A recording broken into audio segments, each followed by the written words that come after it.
Hey guys, today we're gonna put together this beautiful red lip and a very, very light wash of makeup. We're gonna start this look off with the red lip. Important to start applying the lip color to the center and inner part of the lip first, and then work your way out to the edges. You can see that I'm just kind of adding a little at a time, always laying down the color in the center of the lip to start. It's so much easier for you to start there and then work your way out rather than penciling and trying to make it perfect from the beginning. Now I'm just going to take a little bit of this, it's almost like a brown, taupey brown pencil, and just darken out the edges of the lip. This will really help provide that nice crisp line, and I'm working that color into the Scarlet lip and cheek because I don't want a definitive line, I just want the crispness. Okay, moving on to the face. For lightweight makeup, it's important that you moisturize your face. Normally, whenever I do my makeup, I'll moisturize my face, let it sit for a few minutes before I start applying my makeup, but in this case, I'm going to start applying my makeup immediately. And what that will do is it's going to give the makeup a more BB cream level consistency. It's going to be very, very lightweight where the skin is just shining through.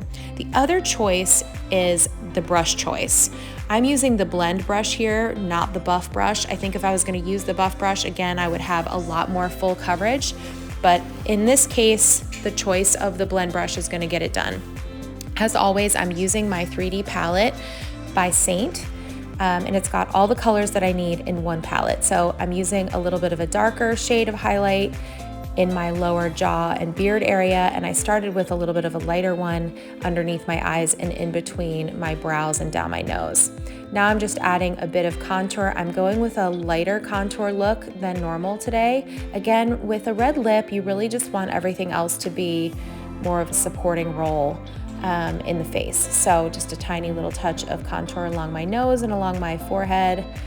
This is a great little trick. I just tapped on my lips, took a little bit of that Scarlet lip and cheek, and then just tapped it onto my cheeks so that my cheeks will match my lips. Isn't that amazing? Just so versatile. You can do that with any lip color. Now I'm looking. I think I'm trying to do my brows. Here we go. I'm spraying some of the Stay Spray, and this is our brow wax.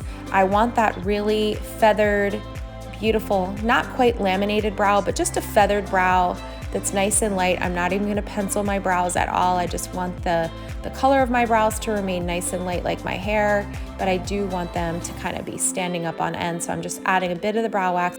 It's important when you do this to use your finger to press your brows up just to kind of really set that brow wax in place.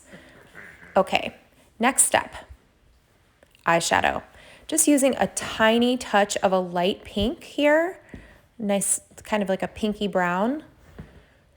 I feel like sometimes if your eyelids are way too light when you have a dark lip, you can just look washed out. So just adding a very, very light layer of shadow is going to really help out. So just a little on the brow and then a good coat of mascara. This is huge too. I love just a nice clean coat of mascara, no liner with a red lip. It's just such a classic look. So take your time when you're doing your mascara. This is a really, really kind of key ingredient in the whole look. So just take your time. I am using the mascara by Thrive Cosmetics. It's a tubular mascara. I love it because it doesn't ruin your white towels and sheets and things like that in the wash. Okay. Finally, just again, I really want to really emphasize the skin. So I'm going to use a tiny bit of powder to set any areas of my makeup that are looking a little too dewy and shiny, like through my T-zone. I'm just using the Vanilla Dust that also fits in my 3D palette. Again, everything that I've used so far is, aside from the lip pencil, all fits in my one compact, which is awesome. And now I'm using a product called Freck. This is an artificial, like, freckle product. It's so easy to use. It just comes with this teeny tiny little wand. You dip it in it's almost like a henna, and you just take and stamp your finger, and that will create a very randomized amount of freckles. I think that adding freckles to a look like this really emphasizes the fact that this is just a skin look. And you can just be random with it and just kind of stamp until you get the level that you feel comfortable with. Okay, I think that's it. That's the full look. For a color match or any more information about our products, visit colormatchbykatie.com. I'll see you then.